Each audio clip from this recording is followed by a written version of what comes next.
Patuloy ang pagsusulong ng member states ng Association of Southeast Asian Nations o ASEAN ng katatagan, kapayapaan at kaunlaran sa rehiyon. At bilang paghahanda para sa muling pag-host ng Pilipinas sa ASEAN sa susunod na taon, tinututukan ng bansa ang kahalagahan nito para sa tamang direksyon at aksyon sa ASEAN region. May report si Clazel Pardilla. Kapayapaan, katatagan at kaunlaran sa Timog Silangang Asya. Ilan lamang yan sa mga adhikain ng Association of Southeast Asian Nations o ASEAN. Pero gaano nga ba kahalaga ang ASEAN sa harap ng nagbabagong mundo?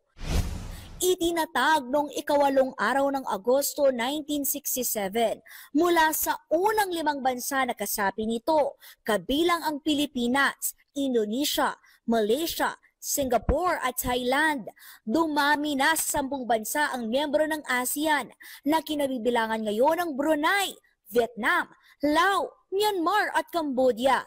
Sa pamamagitan ng pagtutulungan, itinutulak ng mga bansang kasapi ng ASEAN na mapaunlad ang ekonomiya, seguridad, kultura at edukasyon ng bawat bansa sa rehiyon.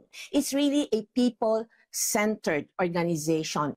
Itong ASEAN parang pwede mong tignan na isang tahanan o bahay. May 3 haligi yan. So may political security, that's the first pillar. Meron ding economic pillar na importante rin sa atin at yung tinatawag natin na socio-cultural pillar. Nakatuon ang ASEAN sa mga programa at polisiyang magpapabuti sa pamumuhay ng mga pinaka-nangangailangan tulad ng may mga kapansanan, nakatatanda, kabataan, mga magsasaka at mga pinaka-mahirap. The last, the least, and the lost should be part of the ecosystem in ASEAN because we believe in ASEAN to be a vehicle para sa well-being ng ating mga citizens.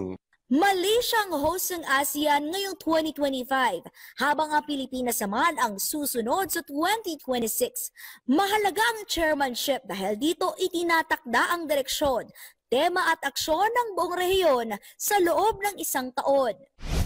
Bilang bahagi ng selebrasyon sa pagkakatatag ng ASEAN, inihahandog ng Presidential Communications Office sa pakikipagtulungan ng iba pang ahensya ng gobyerno, gaya ng Department of Foreign Affairs, ang ASEAN para sa iyo. 5 episodes ito na mapanunood tuwing linggo ngayong Agosto.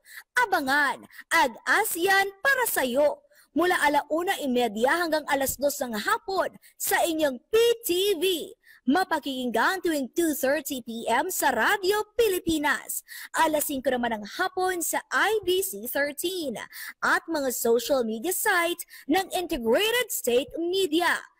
Clazel Pardilla para sa Pambansang TV sa Bagong Pilipinas.